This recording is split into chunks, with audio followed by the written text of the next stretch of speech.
বাঙালির নবজাগরণ যার হাত ধরে শুরু, সেই প্রাণপুরুষ পণ্ডিত ঈশ্বরচন্দ্র বিদ্যাসাগরের শরণাপন্ন হওয়ার সময় শুক্রবার বিদ্যাসাগরের জন্মদিনে এক্স হ্যান্ডেলে শ্রদ্ধা জ্ঞাপন করলেন মুখ্যমন্ত্রী মমতা বন্দ্যোপাধ্যায়।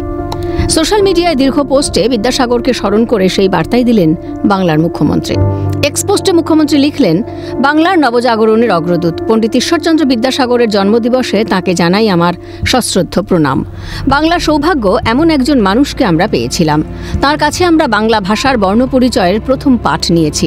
আবার তার কাছেই শিখেছি কিভাবে সব রকম অবিচার, অনাচার, কুসংস্কারের বিরুদ্ধে আপোষহীনভাবে মাথা উঁচু করে লড়াই করে যেতে হয়। তিনি বাল্যবিবাহ রোধ ও বিধবা বিবাহ প্রচলন করেছিলেন। তার ভাবনা এবং অদম্য সাহসী আজকের এই আধুনিক বাংলার ভিত্তি। এই বাংলায় বিদ্যাসাগরের ধর্মনিরপেক্ষ মানবতার আদর্শে যারা বিশ্বাস করে না, তার দ্বিশতবর্ষে কলকাতার বুকে তাঁরই মূর্তি যারা ভুল লুণ্ঠিত করে, বাংলা ভাষা ও সংস্কৃতিকে যারা প্রতিনিয়ত অপমান করে, তাদের কোনো স্থান নেই। বিদ্যাসাগরের প্রতি অকৃত্রিম শ্রদ্ধার নিদর্শন হিসেবে আমরা অনেক কিছু করেছি। যে মূর্তি বিজেপি ভেঙেছিল, কলকাতার বিদ্যাসাগর কলেজে আমরা তা পুনঃস্থাপন করেছি।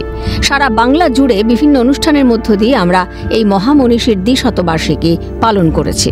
বিদ্যাসাগরের স্মৃতি রক্ষার্থে নতুন তোরণ নির্মাণ করা হয়েছে, যার নাম বর্ণপরিচয় রেখেছেন মুখ্যমন্ত্রী। এক্স হ্যান্ডেলে মুখ্যমন্ত্রী লিখছেন, তাঁর স্মৃতি রক্ষার্থে ঘাটাল চন্দ্রকোনা রাস্তার সিংহ ভাঙা মোড়ে নির্মাণ করা হয়েছে একটি নতুন তোরণ, আমি যার নাম রেখেছি বর্ণপরিচয়। এটা নকশা আমার করে দেওয়া, কাজটা করেছে পিডব্লিউডি। তোরণটিকে আলো দিয়ে যথাযথভাবে সাজানোও হয়েছে। আমি কিছুদিন আগে ওখানে গিয়ে তোরণটি দেখেও এসেছি।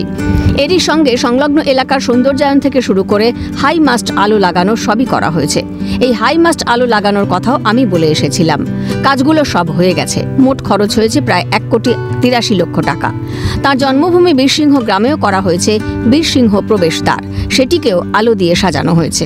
এছাড়া বীরসিংহ গ্রামে 2,50,00,000 টাকা ব্যয়ে নির্মাণ করা হয়েছে বিদ্যাসাগর শিশু উদ্যান। ঈশ্বরচন্দ্র স্মৃতি মন্দিরের সৌন্দর্যায়ন করা হয়েছে, যার জন্য খরচ হয়েছে 30 লক্ষ টাকা। এই কাজগুলো করেছে বীরসিংহ উন্নয়ন পর্ষদ। বীরসিংহের সার্বিক উন্নয়নের জন্য আমরাই এটা গঠন করেছিলাম।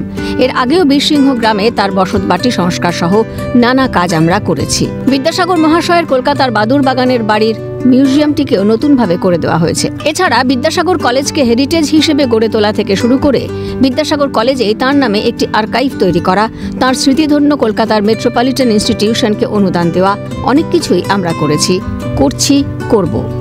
বিদ্যাসাগরের জন্মের পুণ্যভূমিতে করা বর্ণপরিচয় তোরণের একটি ঝলক আমি আপনাদের সঙ্গে শেয়ার করে নিচ্ছি। বাঙালি অস্মিতার আবহেই 206তম জন্মবার্ষিকী ঈশ্বরচন্দ্র বিদ্যাসাগরকে এভাবেই স্মরণ করলেন মুখ্যমন্ত্রী। রাজা সাহার রিপোর্ট, ক্যালকাটা নিউজ।